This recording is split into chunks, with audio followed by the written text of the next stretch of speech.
Assalamualaikum warahmatullahi wabarakatuh. Selamat pagi, selamat siang, selamat malam, Bu Sita.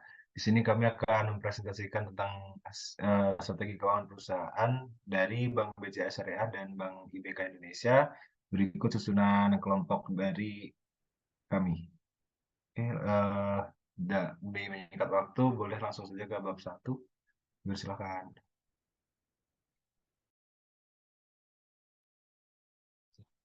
Selanjutnya di sini saya akan menjelaskan tentang overview perusahaan perbankan dan fenomena yang terjadi. Yang pertama ada overview bank dari PT IBK Indonesia. PT IBK Indonesia dulunya dikenal sebagai PT Finonies sejak tahun 1974 telah mengalami serangkaian perubahan. Pada tahun 1943, melalui Akta Nomor 5, perusahaan ini menjadi bank umum dengan nama Bank Finansia. Kemudian pada tahun 2007, saham perusahaan diakuisisi oleh PT Dian Inta Perkasa dan nama perusahaan diubah menjadi PT Bank Agraris pada tahun 2008. Selanjutnya pada tahun 2014, perusahaan melakukan penawaran umum saham perdana dan merubah statusnya menjadi perusahaan terbuka, serta mengubah nama PT Bank Agraris (TBK) pada tahun 2019. Industrial Bank of Korea mengakuisisi saham perusahaan dan saham PT Bank Mitra Nega TBK untuk melakukan penggabungan ke dalam PT Agraris Tbk, serta mengubah nama perusahaan menjadi Bank IBK Indonesia. Semua perubahan ini telah mendapat persetujuan dari berbagai otoritas terkait. Fenomena perusahaan di Bank IBK ada tiga. Yang pertama, Bank IBK akhirnya penuhi modal setelah disuntik 4 kali. Yang kedua, ada kredit tembus 9 triliun. Laba Bank IBK Indonesia melejit 80%. Yang ketiga ada Bank IBK raup laba 103,4 miliar tahun 2022, melesat 710%. Selanjutnya ada overview Bank BCA Syariah. PT Bank BCA Syariah atau BCA Syariah berdiri dan mulai melaksanakan kegiatan usaha dengan prinsip-prinsip syariah setelah memperoleh izin operasi syariah dari Bank Indonesia berdasarkan keputusan Gubernur BI nomor 1213 GBI DPG 2010 tanggal 2 Maret 2009 dan kemudian resmi beroperasi sebagai bank syariah pada hari Senin tanggal 5 April 2010. Komitmen penuh BCA sebagai perusahaan induk dan pemegang saham mayoritas terwujud dari berbagai layanan yang bisa dimanfaatkan oleh nasabah BCA Syariah pada jaringan BCA, yaitu setoran, peminjaman uang hingga tarik tunai dan debit di seluruh ATM dan mesin EDC milik BCA. Selanjutnya ada fenomena pada PT Bank BCA Syariah. Yang pertama ada fenomena positif, pertumbuhan yang pesat, kemudian meningkatnya minat masyarakat terhadap perbankan syariah, ketiga inovasi produk dan layanan, keempat penghargaan dan pengakuan. Selanjutnya ada fenomena negatif, yaitu persaingan yang ketat, kemudian tantangan edukasi dan literasi, kemudian gangguan sistem.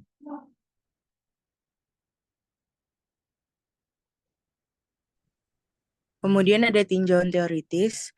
Yang pertama itu adalah SWOT. Menurut Fred David 2011, analisis SWOT adalah alat yang ampuh untuk membantu organisasi mengidentifikasi faktor-faktor internal dan eksternal yang dapat mempengaruhi pencapaian tujuan. Faktor internal meliputi kekuatan dan kelemahan, sedangkan faktor eksternal meliputi peluang dan ancaman. Manfaat analisis SWOT menurut Fahmi 2013, analisis SWOT dapat digunakan untuk menganalisis situasi dan kondisi organisasi secara menyeluruh.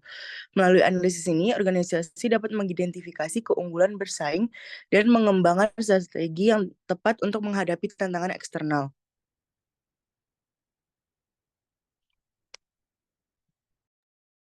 Untuk selanjutnya adalah Pestel. Menurut dan Brepat, tahun 2022, analisis Pestel adalah analisis terhadap faktor lingkungan eksternal bisnis yang meliputi bidang politik, ekonomi, sosial, teknologi, lingkungan, dan hukum.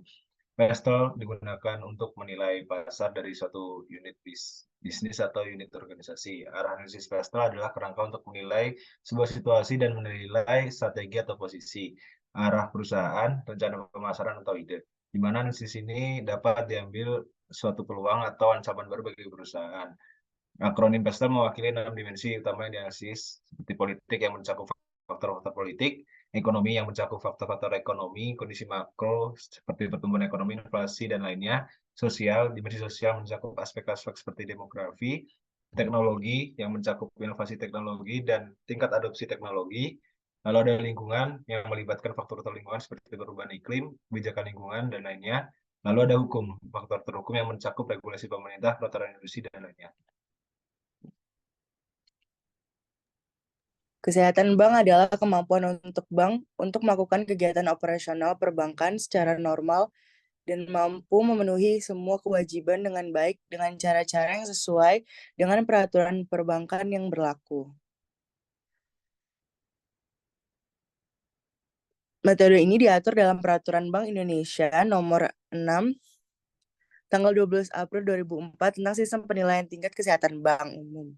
Pertama yaitu kapital permodalan, kedua aset, manajemen, earning, liquidity, kemudian sensitivity to market risk.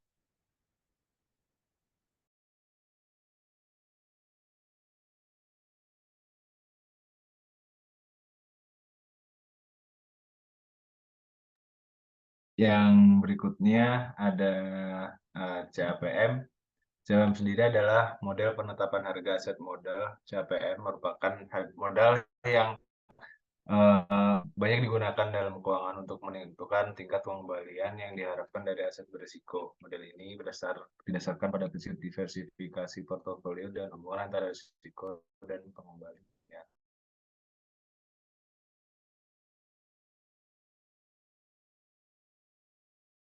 Lalu ada asumsi CAPM.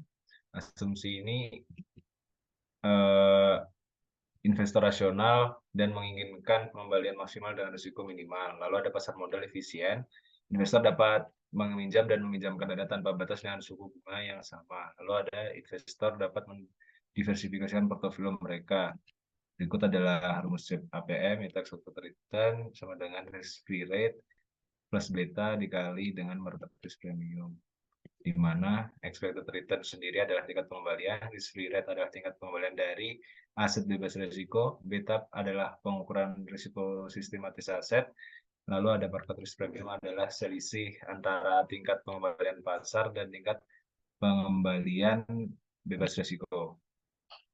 Tujuan teoritis APM ini adalah banyak telah diteliti dan didiskusikan dalam berbagai penelitian dan jurnal akademik sebelumnya. Lalu ada beberapa poin penting dari tinjauan teoritis CAPM ini berdasarkan penelitian dan jurnal terdahulu, yaitu ada pertama asumsi dan prinsip dasar CAPM yang dikembangkan oleh William Sharp. Lalu ada hubungan risiko pengembalian, bahwa CAPM menyatakan semakin tinggi risiko sistematis beta suatu aset, semakin tinggi pula pengembalian yang diharapkan. Begitupun sebaliknya. Kritik dan keterbatasan CAPM. Lalu ada pengembangan dan modifikasi CAPM. Yang terakhir ada aplikasi CAPM dalam praktik investasi. Secara keseluruhan, CAPM telah memberikan kontribusi signifikan dalam pemahaman hubungan antara risiko dan pengembalian dalam investasi.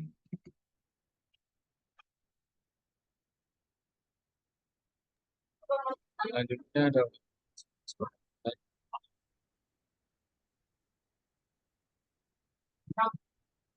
teori. Teori ini merupakan dasar untuk memahami konsep agensi cost dalam konteks fiskal. Teori ini membebaskan antara pihak saham dan agen. Masalah agensi pelayanan ini muncul ketika terdapat konflik kepentingan antara prinsipal dan agen. Ada informasi asimetris di mana agen informasi yang lebih banyak dibandingkan prinsipal. Adalah agensi cost dalam perbankan.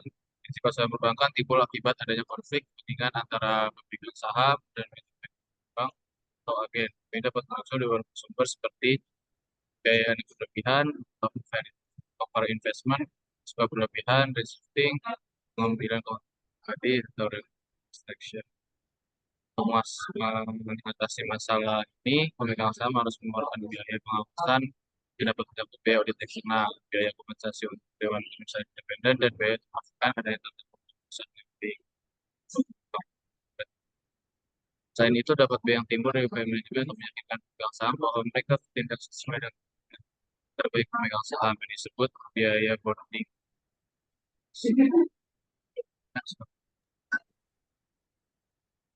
Corporate Governance Perbankan.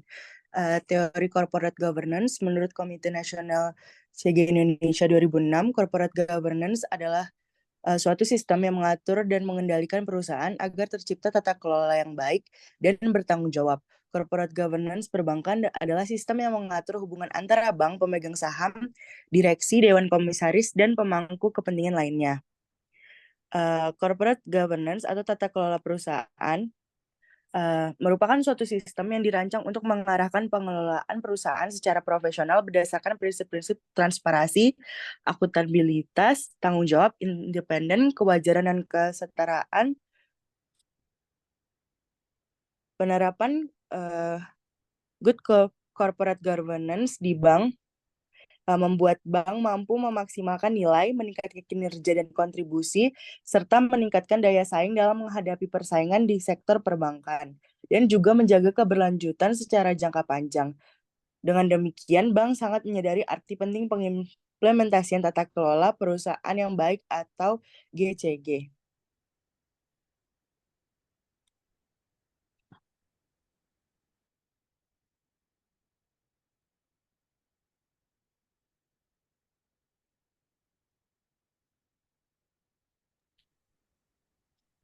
Kemudian lanjut ke analisis SWOT dari Bank BCA Syariah.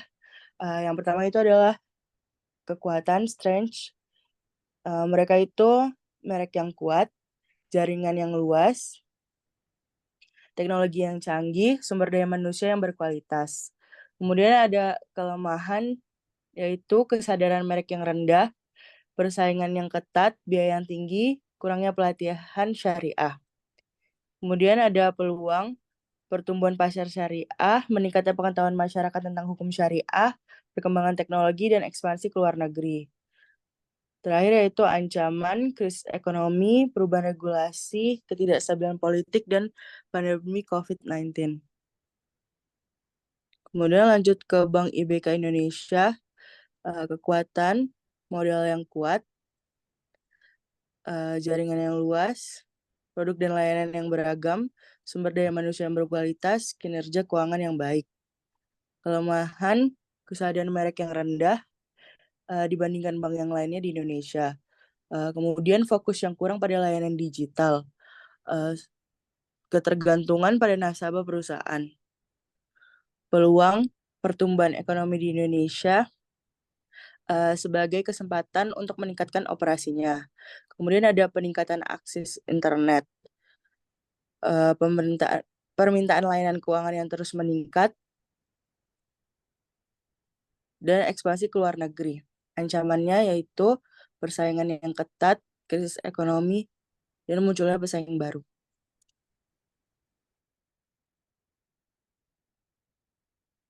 Lalu yang selanjutnya ada pesta analisis dari Bank BCA Syariah.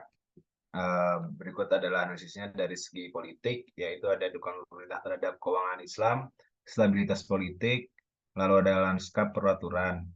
Lalu dari segi ekonomi ada pertumbuhan populasi muslim, pertumbuhan ekonomi dan inflasi dan suku bunga dan persaingan.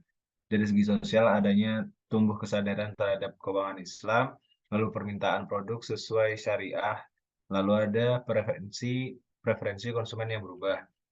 Ada di teknologi yaitu adopsi perbankan digital, inovasi fintech, risiko keamanan cyber. Dari segi lingkungan ada fokus keberlanjutan dan juga dampak perubahan iklim.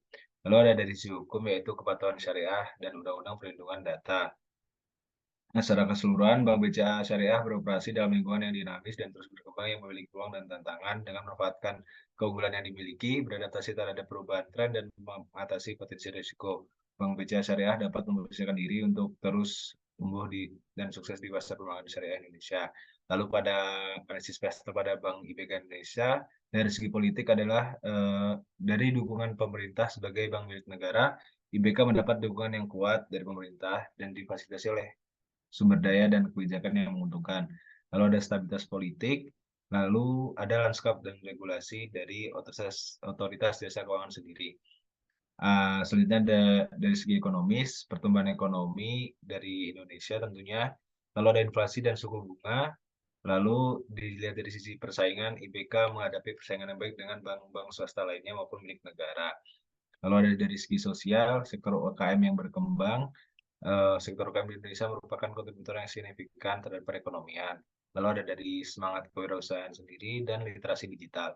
Dari segi teknologi ada adopsi perbankan digital, inovasi fintech juga, dan juga risiko keamanan cyber. Dari segi lingkungan, fokus keberlanjutan ini ada peningkatan minat terhadap praktik perbankan yang berkelanjutan dan beretika yang dapat dimanfaatkan IBK dengan menawarkan solusi pembiayaan ramah lingkungan pada UMKM yang sadar lingkungan. Lalu ada dampak perubahan iklim, dan yang terakhir dari segi hukum ada kepatuhan terhadap peraturan IBK dan hukum kontrak, yaitu aktivitas pinjaman IBK yang diatur oleh hukum kontrak.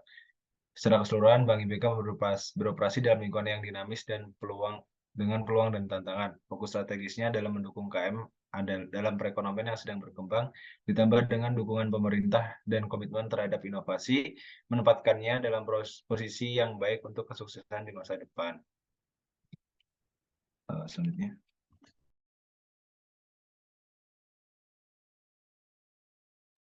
Selanjutnya ada analisis skema.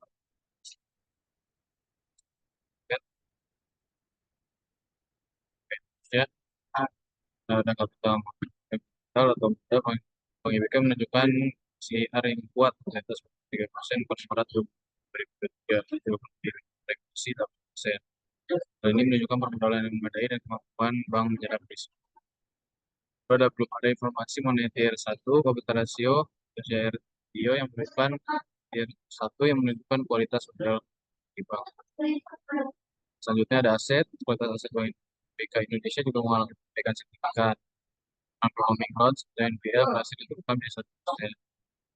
Selanjutnya dibandingkan bank besar, total aset Amerika masih tergolong kecil, sehingga mungkin membatasi kemampuan mencapai sedikit. Jadi manajemen Bank BPK Indonesia menunjukkan komitmen yang kuat dalam strategi dan investasi. IBK ini juga fokus pada pertumbuhan kredit dan inovasi produk perbankan digital seperti KYC dan KRIS, menunjukkan manajemen yang proaktif dan adaptif terhadap. Selanjutnya ada earnings. Bank IBK menunjukkan pertumbuhan laba bersih yang pesat dalam beberapa tahun dengan pendapatan konsumsi yang meningkat.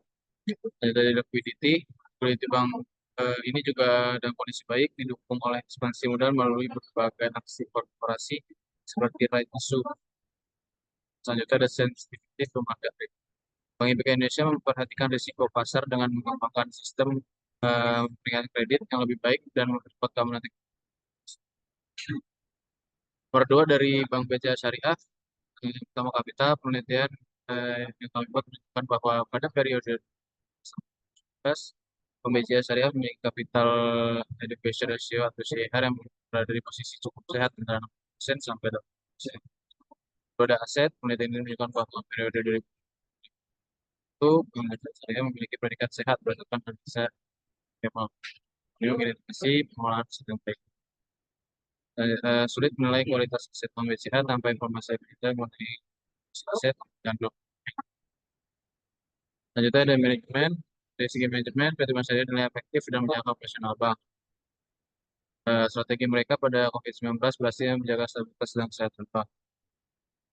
Selanjutnya ada pendapatan atau earnings. PT Syariah mencatat peningkatan laba bersih yang signifikan pada kuartal 3 tahun 2023 bersih meningkat sebesar 5 dan periode sebelumnya. Selanjutnya ada liquidity. Bank BCA saya berada pada level yang aman dan hasiltas yang pandai dan kewajiban jangka pendek. Dan ada sensitivity market sebenarnya juga menunjukkan manajemen risiko pasar yang efektif untuk mengelola exposure terhadap fluktuasi suku bunga dan beban pasar yang lain. Oke, selanjutnya. Selanjutnya ada analisis CAPM Bank IBK Indonesia dan Bank BCA Syariah. Yang pertama ada di Bank IBK. Jadi analisis CAPM itu ada beberapa. Yang pertama itu dari resiko sistematik. Jadi cara menganalisis risiko sistematik yaitu dengan analisis beta. Analisis beta merupakan proses pergerakan nilai return dari sebuah sekuritas. Untuk nilai risiko sistematiknya di Bank IBK itu 0,81. Selanjutnya ada analisis return individual. Analisis ini merupakan analisis yang menganalisis tingkat return suatu saham dalam periode tertentu. Adapun cara menganalisis pengembalian saham individu yaitu pertama harus diketahui dulu tingkat pengembalian saham individu. Harga saham periode T dalam saham periode T1 untuk return individual dari Bank IBK dari tahun 2019 sampai 2023 itu ada 1,0,5%. Ini adalah salah satu cara perhitungannya.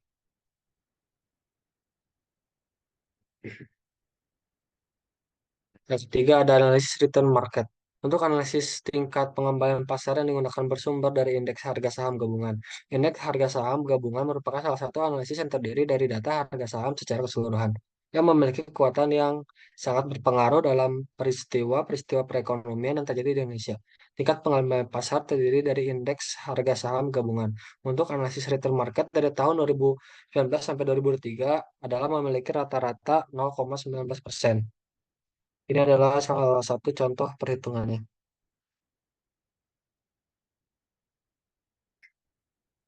Selanjutnya ada risk free.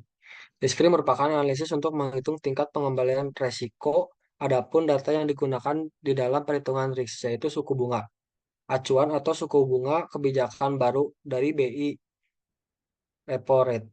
Dengan penggunaan instrumen BI 7-day repo rate sebagai suku bunga kebijakan baru. Untuk rata-rata 5 tahunnya itu ada di angka 0,0094. Untuk maksimumnya 0,06, minimumnya 0,004. Ini tuh dari data 2019 sampai 2023. Untuk return ekspektasinya ada di angka 0,34%. Kesimpulannya, return individual merujuk pada presentasi keuntungan yang diperoleh dari investasi pada saham tertentu dalam periode waktu tertentu. Dalam hal ini, return individual untuk saham Bank IBK adalah 1,0,5%. Sementara itu, return ekspektasi dan presentasi keuntungannya diharapkan dari investasi tersebut berdasarkan analisis atau proyeksi return ekspektasi untuk saham Bank IBK Indonesia adalah 0,334%. Karena return individual sebesar 1,05% lebih tinggi dibandingkan dengan return ekspektasi sebesar 0,34%. Hal ini menunjukkan bahwa kinerja aktual saham tersebut melampaui proyeksi. Kinerja lebih baik menandakan adanya potensi keuntungan yang lebih besar dari yang diharapkan, menjadikan investasi yang menarik. Dengan kata lain, jika sebuah saham mampu memberikan return yang melebihi ekspektasi, hal ini menunjukkan potensi keuntungan yang lebih tinggi bagi investor. Oleh karena itu, saham IBK Indonesia dianggap layak untuk dibeli karena menunjukkan kinerja yang positif yang melebihi ekspektasi.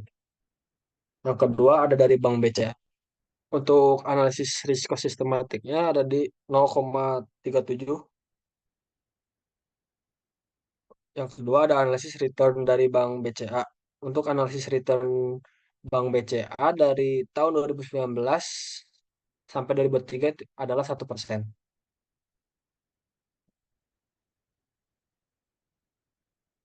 Yang ketiga ada analisis return market.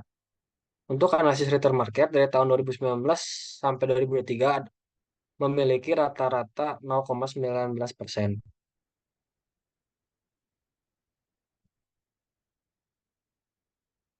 Untuk risk free dari dari BI-nya itu sama seperti yang sebelumnya. Rata-rata 5 tahunnya 0,094, maksimumnya 0,06, minimumnya 0,004. Untuk return ekspektasi dari Bank BCA tersebut adalah 0,67%. Kesimpulannya, return individual untuk saham BCA Syariah adalah 1%, lebih besar dari return ekspektasi.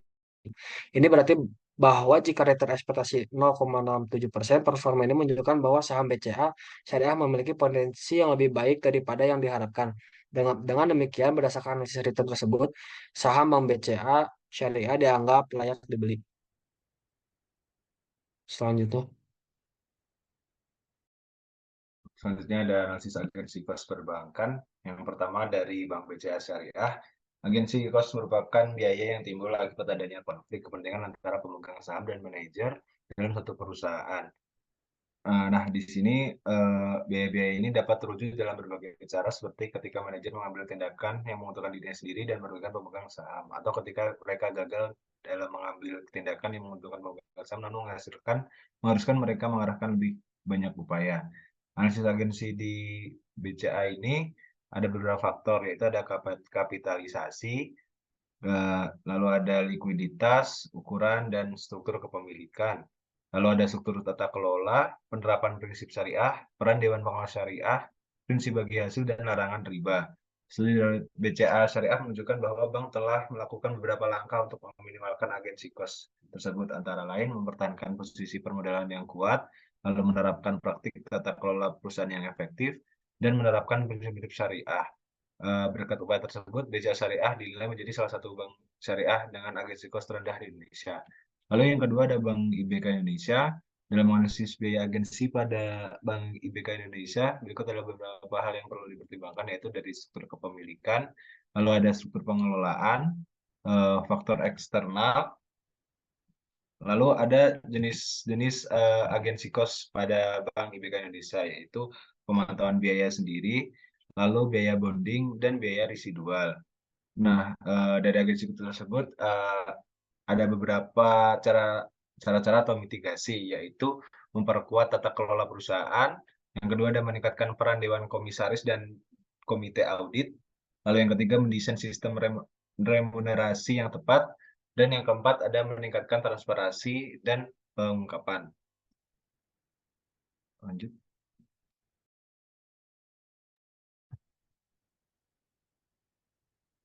Selanjutnya, analisis corporate governance perbankan. Yang pertama, Bank BCA Syariah. Bank BCA Syariah merupakan salah satu bank syariah terbesar di Indonesia.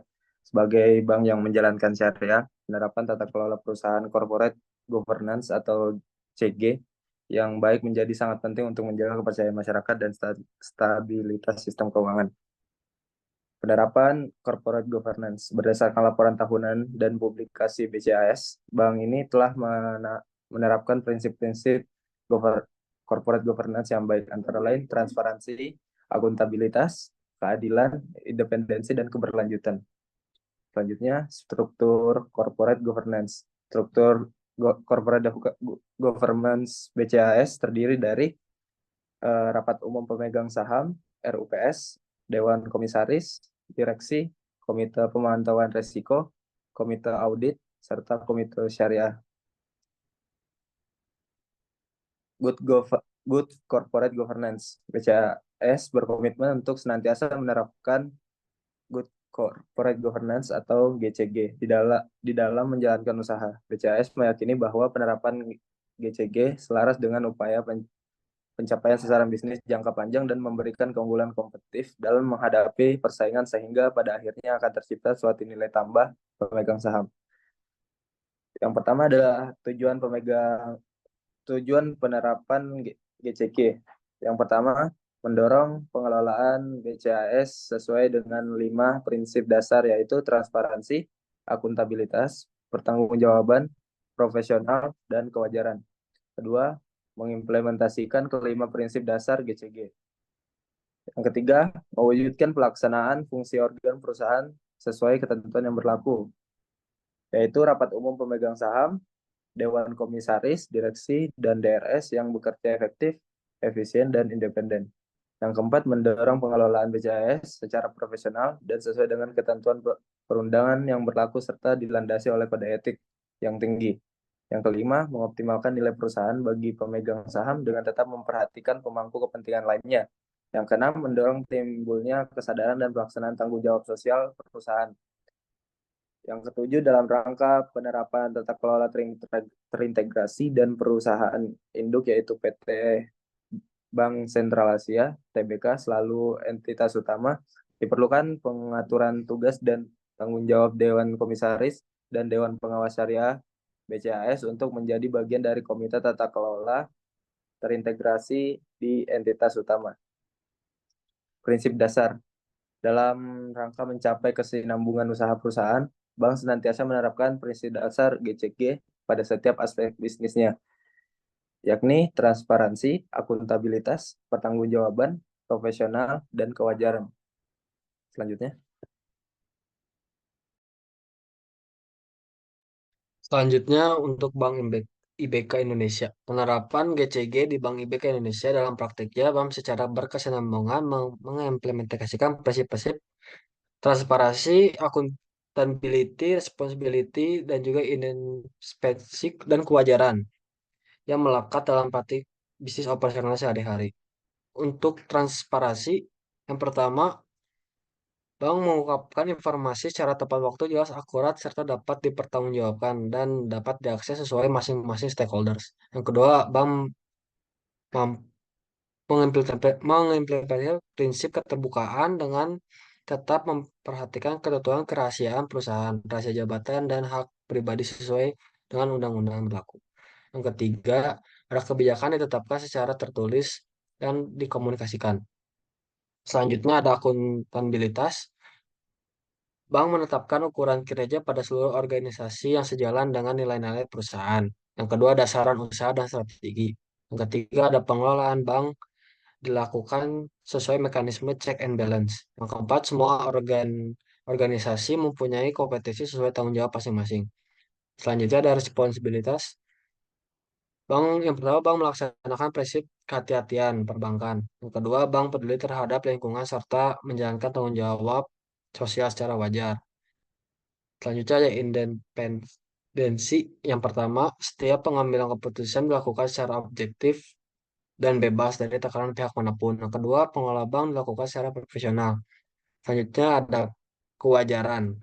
Yang pertama, bank memperlihatkan kepentingan seluruh stakeholders berdasarkan asas kesetaraan dan kewajaran. Yang kedua, ada seluruh stakeholders mendapatkan kesempatan dalam memberikan masukan dan menyampaikan pendapat bagi kepentingan perusahaan. Untuk aspek hubungan perusahaan terbuka dengan pemegang saham, menjamin hak-hak pemegang saham. Yang pertama ada meningkatkan penyelenggaraan rapat umum. Yang kedua ada kualitas komunikasi perusahaan terbuka pemegang saham. Itu ada aspek fungsi dan perencanaan dewan komisaris. Ada juga aspek fungsi dan peran direksi. Selanjutnya ada aspek partisipasi pengembangan kepentingan. Ada juga aspek keterbukaan. Selanjutnya. Jadi bab 4 setelah kami analisis ekonomi dasaran pertama ada data edukasi dan syariah untuk pembelajaran syariah, digital, strategi pemasaran dan juga strategi pemasaran efektif untuk melihat kesadaran merek dan menggunakan biaya syariah dari pesaing yang lainnya. Juga menggunakan media sosial dan platform digital untuk visibilitas dan interaksi pelanggan. Juga ada peningkatan efisiensi operasional untuk memudahkan proses bisnis dan mengurangi biaya operasional yang meningkatkan efisiensi produktivitas, dan juga menggunakan analisis data untuk memahami perilaku pelanggan dan menyelesaikan strategi bisnis. Selanjutnya yang terakhir ada di verifikasi pelayanan. Sini mengembangkan untuk pengembangan produk layanan baru yang sesuai dengan kebutuhan pelanggan. Juga menargetkan segmen pasar. Untuk Bank IBK ada peningkatan transparansi dan informasi, pengungkapan informasi data mengenai kualitas komoditi, juga memberikan laporan keuangan terperinci. Depannya juga ada pengembangan dan ekspansi bisnis, perluasan bisnis yang bersifat aset, dan juga sekali kemungkinan efisien, misalnya bank, berekspansi ke luar negeri dan proses pesan.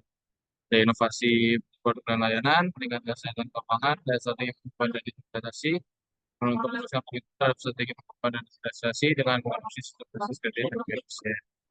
Saja dari rekomendasi Bank, penerapan tata kelola perusahaan baik, untuk terus menerapkan prinsip-prinsip GCG seperti transparansi, akuntansi, dan lainnya. Pastikan bahwa struktur kepemilikan dan pengelolaan bank sesuai dengan prinsip GCG. Dan juga analisis risiko pengawasan, komunikasi dengan pembawa kepentingan seperti peningkatan komunikasi dengan mereka, perhatikan dan dipenuhi. Dengan menerapkan rekomendasi dan saran ini, kedua bank dan nasional meningkatkan kinerja dan kesehatan keuangan mereka. Selanjutnya ada kesimpulan dari analisis yang dilakukan terhadap Bank BCA Syariah, BPK dalam Bank BCA Syariah. dan dilihat juga dari analisis SWOT, analisis cluster, dan analisis KEMAS, juga CAPM. Secara keseluruhan, kedua bank menunjukkan kesehatan keuangan yang baik dan beradaptasi dengan teknologi dan regulasi perbankan. Namun, tantangan seperti edukasi dan literasi keuangan syariah yang rendah serta persaingan yang ketat di industri perbankan syariah tetap menjadi perhatian utama kami sebagai kelompok yang menganalisis ini. Mungkin itu saja dari kelompok kami. Cukup sekian dari yang lainnya. Terima kasih. Assalamualaikum.